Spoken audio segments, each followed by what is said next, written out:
Let's talk money. We all need it, we all want it, but oddly enough, we don't all know how to manage it. We see the fancy cars, the big houses, the expensive, the sneakers. Trust me, I'm a sneakerhead. I get it.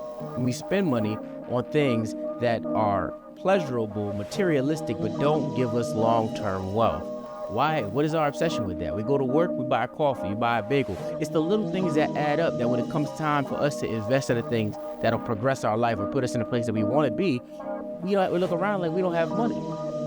We do these big trips, and then when it's time to buy a house, we don't have a down payment. So today's guest is going to help us walk through how to manage our money wisely, how to find money where we didn't have money before, and how to make our lives better in terms of getting us the wealth that we actually desire. Stay tuned. This is Daily Grind. I'm Saif. We're talking money. Take your time, focus progression, cultivate killer lines, balance with aggression. Don't overdo it, be subtle with your influence. All people want is real, and all that you have is you. You're listening to Daily Grind with Y'all ready to Saif. rock? I'm be indulgent. What's up? It's your boy Saif. Another episode of Daily Grind. And as always, I'm here to motivate and encourage and get you guys going into a life that you want for yourself. Get into your purpose. And of course, I always bring interesting people. So I got my boy in the house, and he's going to teach you how to keep y'all money right, because y'all can't keep y'all money right. You know what I mean? I can't keep my money right half the time. See, I'm learning today too. So I got my boy Brandon. What's going on? Bro, brother. How you? I'm good, bro. You good? Yeah. So we got a lot to discuss today. I've watched you for, how many, 2 years maybe? We played ball together. Sheesh. I think it's been Time 2 flies. years, because the 24-hour fitness bill and getting me every month for like 2 years. but like 2 years, and I watched you, and you started your UGC journey.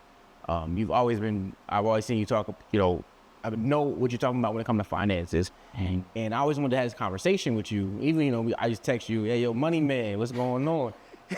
But now we're here to have that discussion. So first and foremost, how do you feel about finances for yourselves? Like, what is your perspective on it? Finances for myself has just been always something I've been interested in from a young age. Just seeing my parents struggle, seeing a lot of other families struggle, and just being in high school and just seeing all my friends just go through not knowing simple things with a bank making money. Yeah. It's just always been something I've been interested in. I don't know how to say it better than that. So finances has always been an interest of yours from early on. Mm-hmm. So, like, you didn't get into banking, so...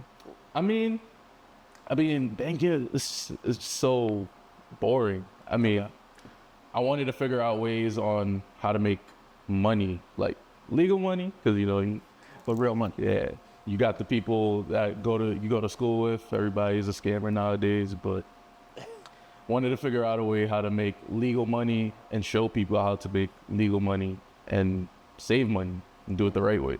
So, what do you think at what age do you think it started clicking for you? Like, I'm interested in finance. How do I implement this in my life? I think it was right around like 11. So I think the biggest thing for me was going into the gym or just in the classroom. When the teacher asks you what you want to do when you get older, and you just see everybody just saying professional athlete, entertainer, but you don't see anybody that says a businessman, entrepreneur. That was like, And you've always been interested in that. I've always been interested in that aspect, because I'm just like, there's more to life than being an entertainer, more to life than being an athlete. Like, you can do other things. That's true. Even with that, right? So, you watch TV, you watch these rappers, athletes, it almost seems as if that's the only way to make money, but that's because of social media and TV propaganda to make us think that there's more ways. But even with besides you, I've met people who multi-millionaires, billionaires even, and they live normal behind the scenes lives. And you would never know what they do, but they'd be like, oh yeah, I own a trash company. And you'd be like, what? Yeah. But they on a yacht in Miami, like, yeah, I just decided that I was going to do the trash for this town, and I'm a multi-millionaire. And I think to think outside the box is much more interesting than going the route of, let me get famous to make money. Would you agree? Yeah. So, UGC, you got into it. First off, explain to people what UGC is. So, back in the day when companies wanted to advertise their items, they go on TV, they go and make that little commercial. Commercials nowadays, they don't seem too realistic. A lot of times, people want the real thing. They want to hear from people, everyday people that are using the product, and they want it to sound authentic. So what they do is they go ahead and hire a UGC creator, which tend to make more authentic content. So it seems like it's coming from an actual person, everyday person. So that's where UGC comes in. So basically, let's say we got whiskey here. We got Jack Daniels. They call you, oh, we don't want a Super Bowl commercial. We just want to, maybe your demographic is black men, mid 20s or early 30s, and we want to get them. What would you do? Like, would you talk about whiskey? Would you talk about what you like about the whiskey? Like, you know what I'm saying? Like, give me a idea of how you would go about it. I know this is on the spot. So first off, it's just figuring out what the demographic is. So, when it comes to whiskey, you're thinking about taste. Yes. Most people don't like the taste of whiskey, so you'd probably try to aim. You're probably just gonna try to aim towards the pain point of the taste. Okay. So maybe you talk about I've had a lot of trash whiskey in my life, but that Jack Daniels is something different. It got that Tennessee honey, smooth, doesn't burn when you drink it. And it's something along the lines of that. Okay. So when you got into it, was it a learning curve of, because, okay, before I get to I hate the sound of my voice. I cannot stand the sound of my voice. And sometimes I hate being on camera. It's not my thing. With a learning curve, getting comfortable with yourself. Like, I had to get comfortable with myself in order to be like, okay, we're doing shows. I'm acting. I'm doing such and such. I won't watch myself. But now I'm comfortable, like, oh yeah, the camera's on. I'm cool. So is that something that you have to? So the thing is, with UGC, you can do just voiceovers. Like, you don't even have to be in the video. So a lot of people don't know that. They're like, damn, I don't want to be in the video. I don't want to show my face. Like, you could literally just show your hands and just show the product and you're good. Just have a nice voiceover. There's people who don't like the sound of their voice. They got AI now. You can do AI voiceovers. You just practically write the script and they'll do the voiceover for you. There's like so many different ways around it. So you don't have to be nervous. Like, everybody could get into it. But funny story about UGC, I was doing it for like 4 years, didn't know what it was called.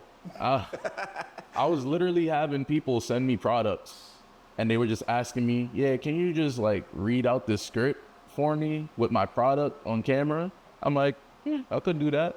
And then like a year, 2 ago, they were like, yeah, do UGC, right? I'm like, what's that? They're like, yeah, it's pretty much what you've been doing. I'm like, oh, I didn't even know they had a name for it. I was doing it this whole time. Not for free, though. Oh, no, never. If you're good at it, never do it free. It's free. So getting into it, you said 4 years ago. I would say probably, about 4 years ago. Yeah. Mm-hmm. What was the hardest lesson you had to learn? Hardest lesson. Yeah, we're gonna crack open this thing real first. Let's do crack open that.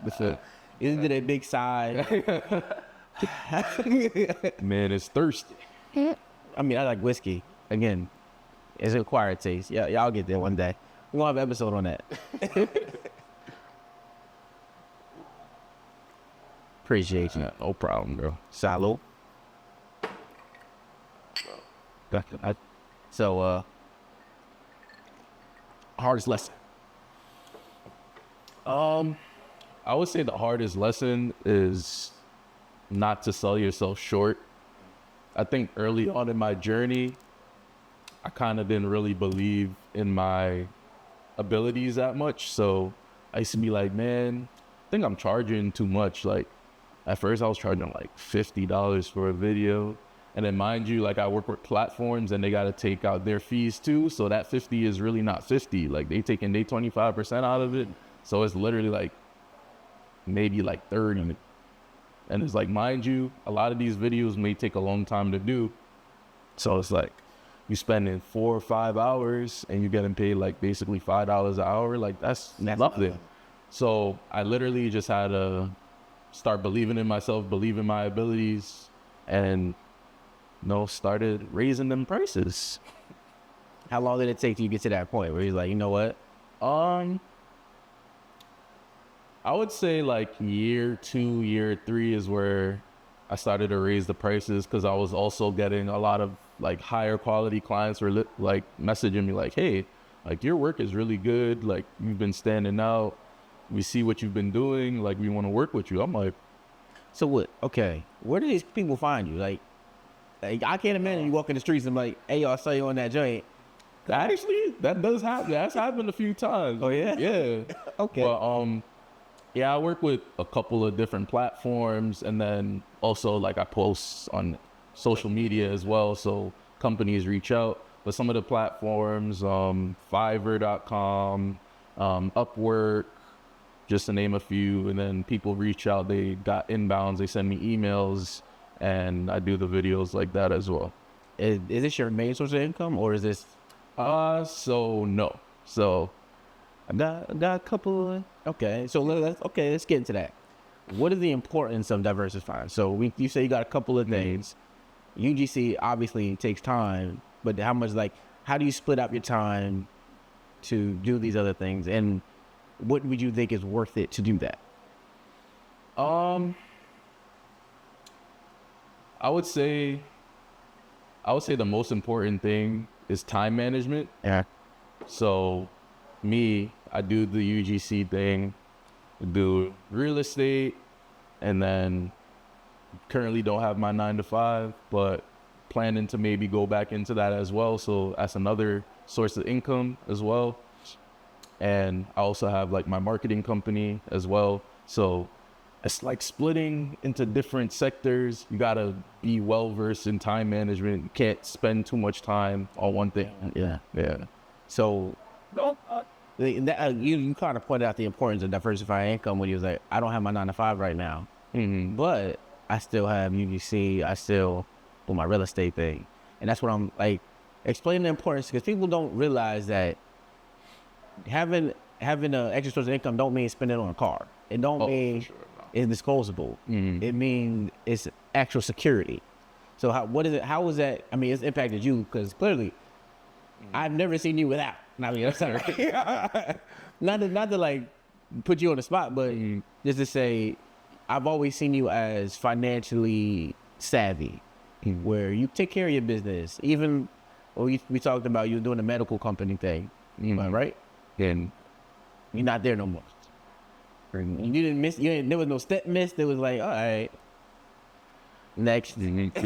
So what's the importance of having that as a backbone for people who might not know? I just say like diversifying is important, because you never want to have all your eggs in one basket. A lot of people, they want to just do their 9 to 5 and they rely on that. They rely on that check, and they use that check and they use it for everything, which can't do that, because once that source of income is gone, like what do you have? Oh, yeah. It's gone. And you learned that at 11. Huh? You learned that at 11. Yeah. For sure. I know people older than me who do not know. Yeah, it's honestly, it's a mindset. And I'm not even that. I'm not even the greatest, right? So I have multiple streams of income. They're not always like a year-round thing. But I have multiple streams of income. But even with that, I'm just like, oh yeah, I rely on my talent. But not to say like I'm just talented. Just I know what I can fall back. Like, I can pick up a camera anytime and get work. But even that, to me, is like, that's not wise, because what if my industry gets oversaturated? Yeah. You know what I mean? What if, AI comes out and they run the cameras? Yeah. You know what I mean? So I write, I do different things, but I'm still not versed in the full spectrum of diversity. So if you were to give me advice, what would you say I should look into? So looking into finances, the first thing I gotta say, you would have to take a look at your personal finances, because a lot of people don't realize, like, if you're broke or you feel like you're broke, a lot of times it's not that you're broke, it's just your money isn't allocated in the right places. So once you figure out where your money is actually going, you might be able to find $400 that you otherwise was spending somewhere that you didn't know, and then you could use that to invest in money that you already have, to invest it in the stock market, maybe save up for some real estate, whatever it may be. But I say the first thing that people need to do is learn how to budget. Right. And create a budget, figure out where their money is going, and you can go from there. Listen, I agree with you, because in the last year, I bought me a ledger. So I write down everything I spend. I was on my way here. I bought Wendy's, like $12.69 personal expense. You know what I mean? Just so in my head, because there have been times in my life where I'm just, Swipe. and then I'm like, I thought I had $50 in here. Where'd it go? Went to that Netflix. And that'll be the thing. It went to your car note. And you're like, oh man, I forgot that was that. You know what I mean? And that is very important. So being self-aware in your finances is important. What else could you say? Like after that, after you have do you do stock market? Do you do I do stock market, real estate, crypto, businesses, small business investing, startup investing. There's like a lot of different avenues that you could take. I was in this options. I was trading options for a while. And, I did crypto for a little bit. But now I have friends that are really good. Like they wake up, do 15 minutes of that, and they like, yeah, I just made $10,000. What do you want to do today? And I'll be like, what are you talking about? And I wish I was that good, because they can read a chart. Oh, yeah. Like there's no, like I'll be like, I don't understand. And they be like, oh, you just got to pay attention. And I'm like, huh? Follow the line. I followed the line. Just give me what you did. Maybe like too late. But even with that, like, what is something that you would tell to somebody who was nervous about that? Because there's always a fear that you're gonna lose your money, because it feels like gambling. You putting your money in, like, yes, Amazon is gonna go up, and then like, I didn't. And I had a friend lose $80,000 in an hour. Now they had a lot more money than that, but he still felt it. Right? It's a fear thing. What would you tell somebody? Like, how would you tell them to ease into it? Easing into it, it's like I say, don't put your eggs in one basket. So one of the safest things that I could recommend is probably like a bond. Okay. Where now, I don't know nothing about that. Yeah. Go ahead. Which is, the government is basically the government is taking the money from you, and they're gonna give you the money back. It's lower return, but it's pretty much guaranteed, because it's guaranteed by the government.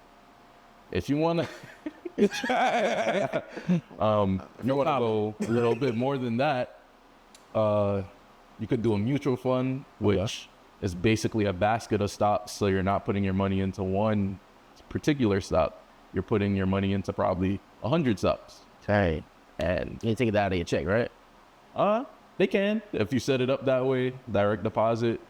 But I'd rather invest in a basket full of stocks, and it's spread out through 100 stocks. So minimal risk, rather than you just putting it to one stock and then it goes belly up and you're like, damn.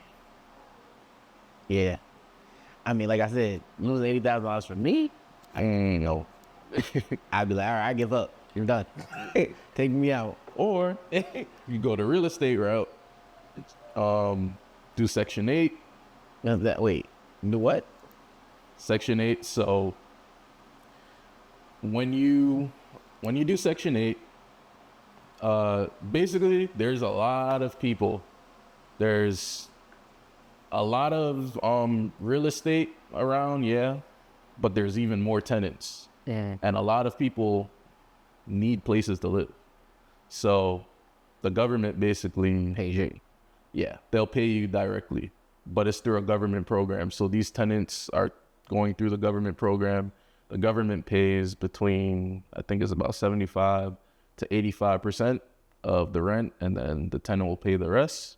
But it's pretty much guaranteed by the government, so you don't have to worry about a missed rent payment.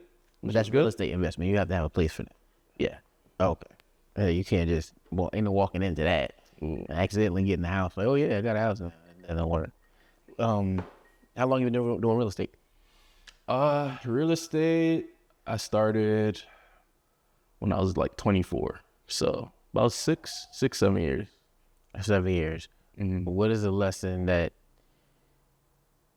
you had to learn dealing in real estate? And now sometimes I'll be seeing your posts and you'll be like, tenants are terrible, or you'll say like, being a landlord is a tough job because it's 24/7. What is the biggest lesson you learned doing that? Biggest lesson, I mean, I complain sometimes, but I feel like it's worthwhile. A lot of people told me not to get into it, or they told me to wait.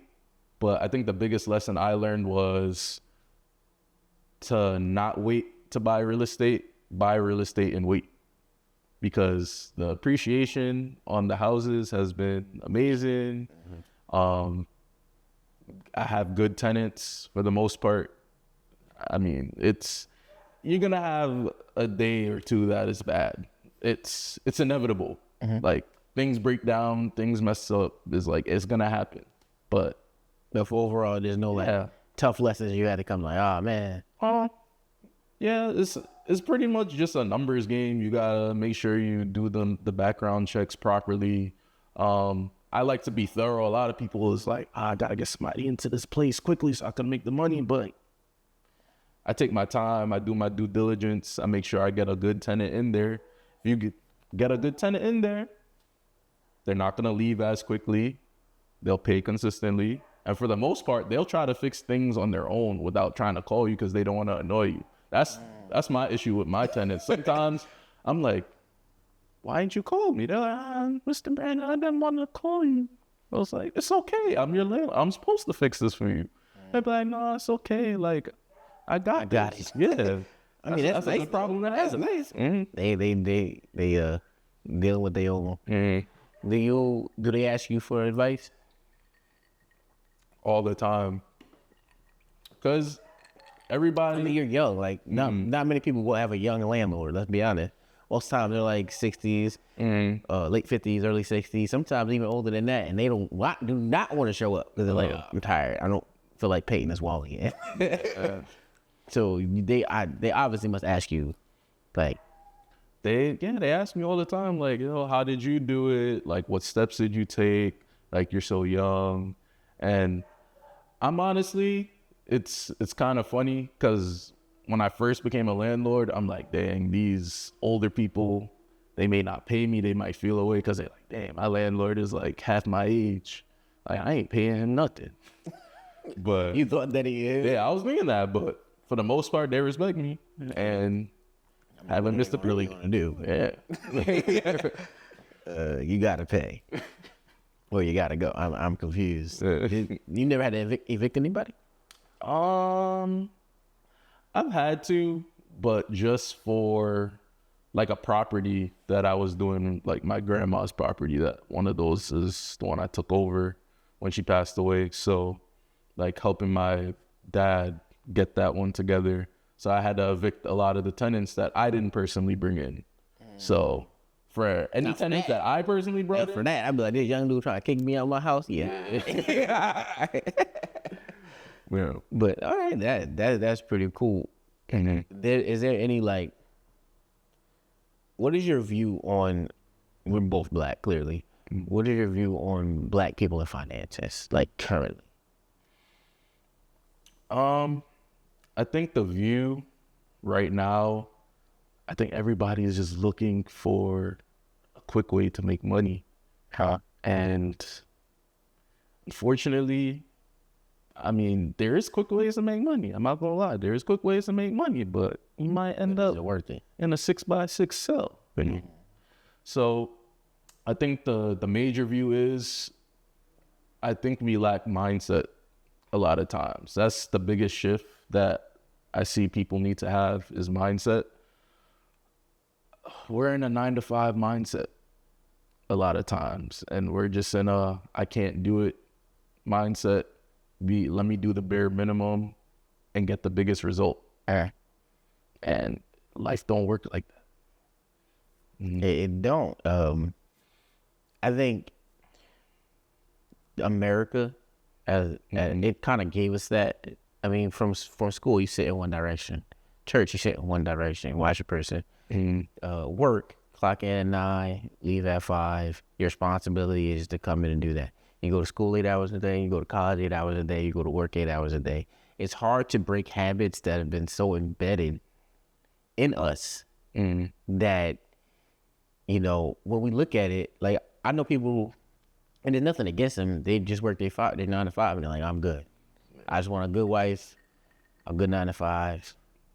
I don't even want to own a house. I'd rather rent for the rest of my life. And there's nothing wrong with that if that's what they want to do. But when they fall on hard times, it's kind of hard to justify their outlook or have their mind shift change. Because then they're thinking, oh, I got to work 2 jobs. So I work 9 to 5, then 5 to whatever, and have 4 hours of me time to get right back to it. And I think for me, especially the boomer generation, they were like that. Yeah. Where it was like, pull up your bootstraps, we're going to work, and that's the end of it. And I think for millennials like me and you, we're more like, nah, there's got to be a better way to do it. The problem being is that our bosses are boomers, so they don't understand what we're talking. Oh, no. They don't hear it. And then on the flip side, we want what Instagram shows us. Precisely. But in order to get that, we're not willing to invest what really matters, and that's time. We all live like, oh my God, I don't know how old I'm gonna be, so I'm gonna live fast. You know what I mean? One of the craziest things that I would think about was when Kobe died. That was Kobe. The second time I mentioned him on the show. My fault, yo. But Tracy McGrady was like, he said, I want to live fast and live fast and die in a blaze of fire. And it always stuck to me because when I heard that, because I was like, you do speak your life. Like, that's literally how it happened. And when we start talking about ourselves, like, I want to do this, but I can't. I want to do this, but I can't. We start boxing ourselves into that mind state of, yeah, I can't learn nothing new. And I'm trying, like, for me, especially with the show, trying to get people to understand that it's not what you think you can do. It's what you're willing to force yourself to do. And whether it's like, I'm hesitant in getting back into the stock market or trading options. Not because I'm afraid of it, but because I know that's going to take time and commitment for me to study again, be vigilant with it again. Do I have the mind space for it? And I probably do if I really stuck my mind to it. But at the same time, my mind state is like, I'm doing so many other things. There's no time in the day. I've been saying that lately. There's not enough hours in the day. I'm doing this, I'm doing that, I'm doing that. But if I want the life that I want, how much am I willing to sacrifice? Am I willing to make that adjustment where I'm like, all right, 15 minutes in the morning, I'm just going to study charts. I'm not even going to touch it. I'm going to study it to get it. And, you know, even watching you, like I said, UGC, I saw you early on. Like, okay, he's figuring in my head. I try to figure out how to do. And I'm good at camera. There's the crazy part. That is literally what I do. But I was like, yo, how is he doing that? Like, you getting these clients, you're doing all this. And I just never took the time to study, to invest into it, to get it done. You know, so yeah. I mean, watching you, if you could change the mindset of people you talk to in finances, what would be the most impactful thing you would say? And that's a good question. So many things you could say, but I would say hey. Yeah. Take a say a little, because it's really so much you could say, so many different ways that you could get people started or change their mindset. But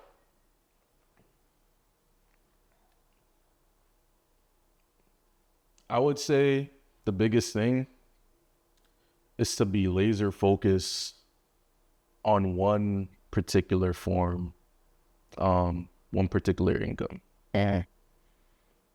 I know we talk about diversification, but I feel like too many people get caught in the diversification too early, and you're working on like 10 different things. So you never focus on one particular thing and get good at it.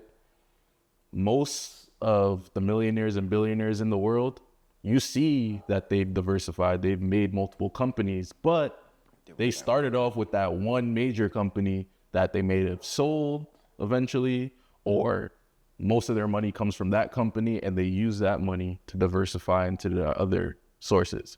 So whether it's a 9-to-5, it's a business, work on doing the most for that business, that job, making the most income from that, and then working on diversifying that. Okay. We were talking about diversifying and how you could do that too soon. What is too soon? Too soon could just be like, because I know I suffered from this. Early on, I'd get one brilliant idea and I'm like, yeah, I'm about to work on this. Then I work on that for like a week. And then I get another brilliant idea. I'm like, all right, I'm gonna work on that one and the first idea. So I think you gotta give it a little time to bloom, start making a little bit of money from it. And then once you make a little bit of money from it, see if you can make more from it. Like try to get to the top of whatever industry you're in so you can make the most amount of money. Possibly if it's a 9-to-5, see if you could get those certs, see if you can get to the top of your industry so you make more money. And then once you hit that, then you start to try to diversify, work on a little, some businesses, some stocks. All right. So a lot of people I talk to, not a lot of people I talk to, a lot of people I have talked to, they suffer from paralysis by analysis, where they want to do something, but I don't know what it is. It's just they're stuck, and they can't. I have a friend. We actually had dinner last night, and I asked him what he wanted to do long term. He's a teacher. He said, well, I hope to make like $300,000. And I said, how does a teacher get to that? And he goes, well, I don't think a teacher can get to that. And I was like, so what are you going to do to get to that? I'm trying to figure it out, but I don't know. I'm good at this, but I don't know what to do. And I don't, like, you can see, I see the hunger in his eyes, but he seems lost. Yeah. Right? You probably talk to people all the time. A lot of people seem lost, right? Especially nowadays. In the younger generation, they have no clue. For sure. What they want to do, which I think is kind of our grandparents' fault and our fault, because we kind of implemented this idea of 9-to-5. We implemented this idea of, if you don't know yourself or you ain't married by 25, then I don't know. If you don't own a house by this time, I don't know. And it kind of like, and I've dealt with that. Trust me, like, I'm not married now. And people be like, my grandparents, you ain't married yet? I'm trying to figure it out. Like, there's a lot of conversation out there. There's loops to it. But we get stuck in this. What, have you dealt with that? Like, in your own life? Like, analysis paralysis? Yeah. Oh, for sure. Early on, when I was getting started in content creation, I was just like, yeah, I gotta get this camera, I gotta get this mic, and I was just worried. That's crazy. Nah, I really just worried too much about like the actual equipment and the editing, all of that. Trust me, I have people. I mean, top tier people. Every other day, yo, I'm about to buy this camera $5,000.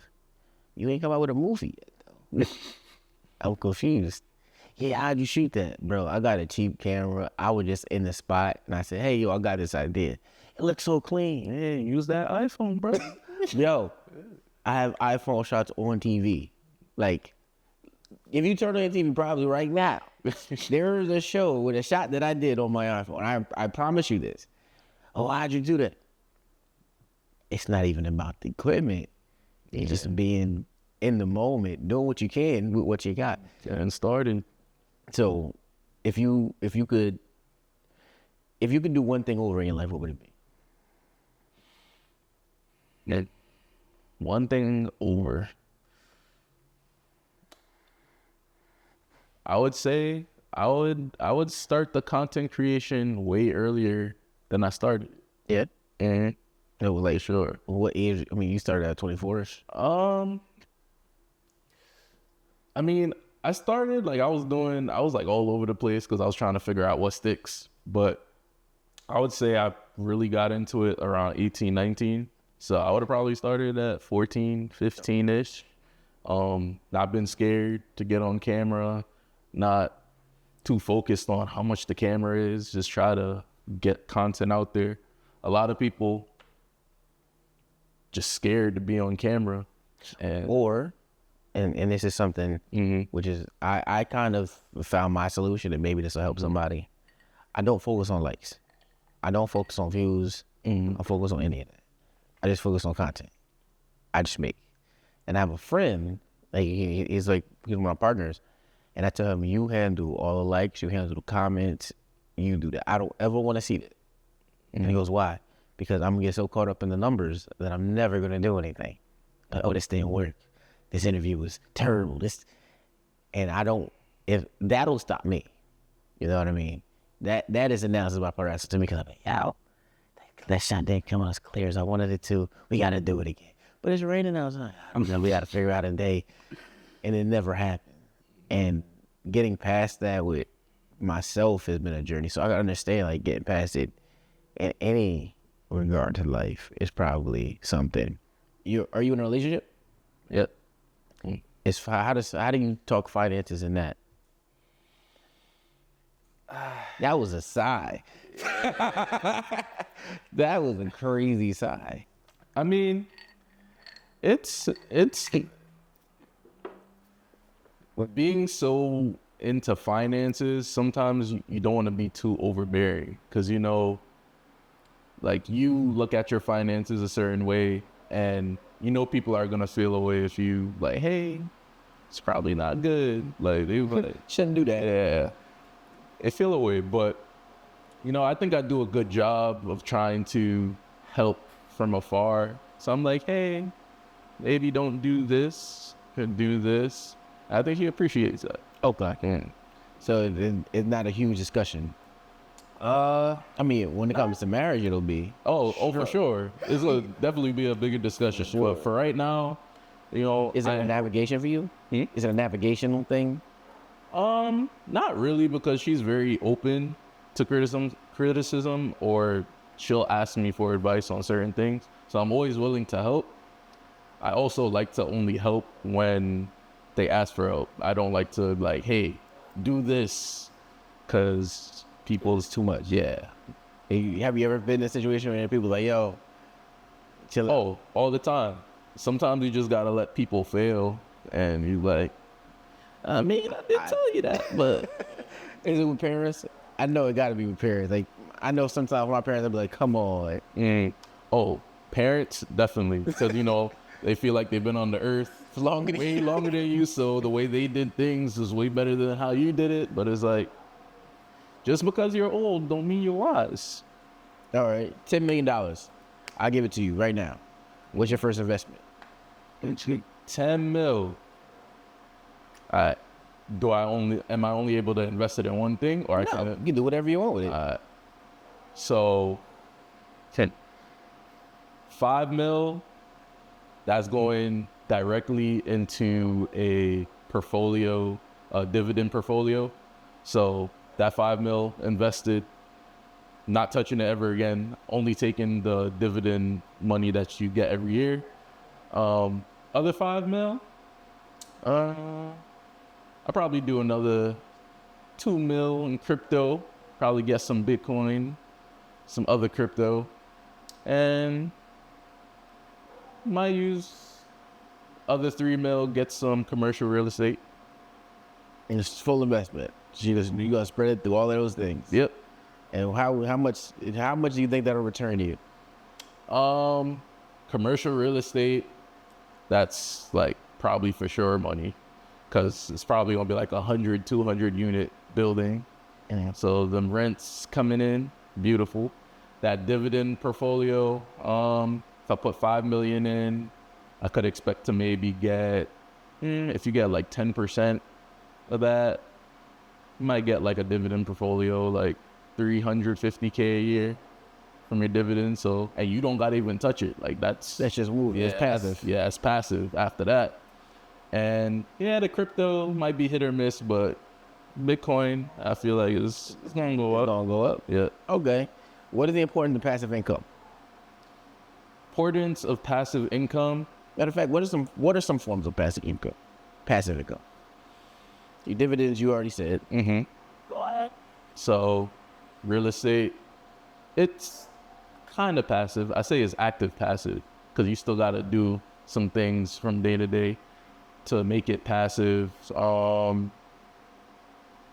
Business can be passive if you get a lot of infrastructure in place. You got your employees. You don't necessarily got to go out there and work, but you got the machine going, making it money for you. Yeah, definitely takes time.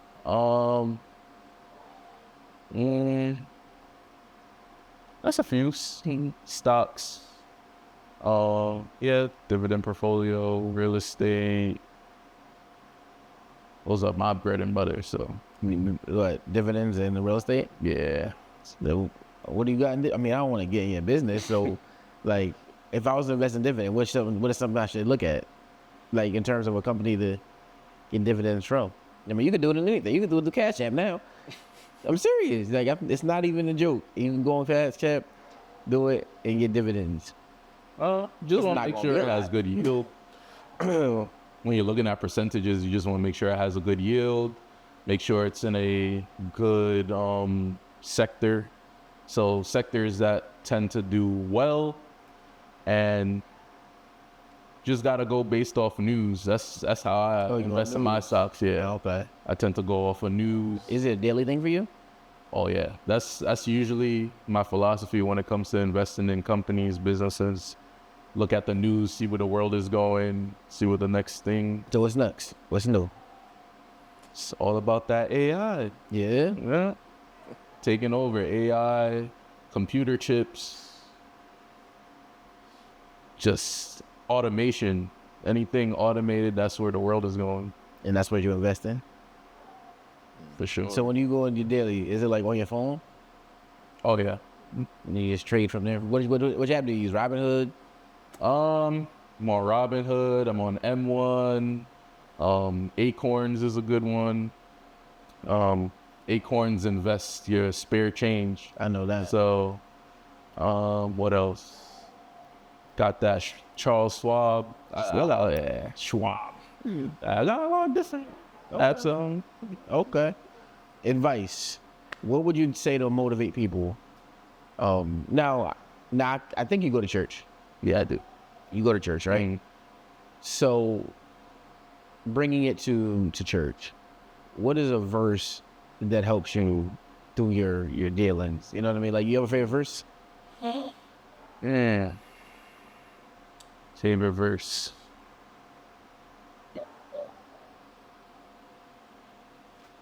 I don't think I got like a favorite verse at all. I don't even know. Yeah. I just like the whole thing. Not at the top of the dome. Okay. But Is there any principles from the Bible that you use or you think of? Yeah. Principles just in terms of put God first, man. Okay. Things may seem hard and life gets hard, but put God first. He's gonna figure out a way for you.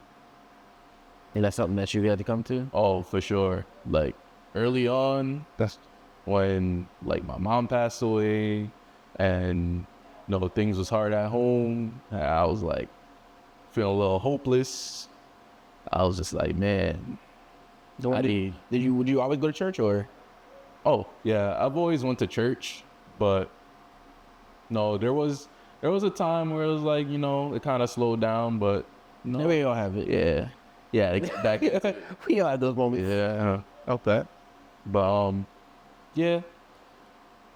I think during that time was a low point, and I was just looking for something, get me back. And I got back. Slowly but surely, but.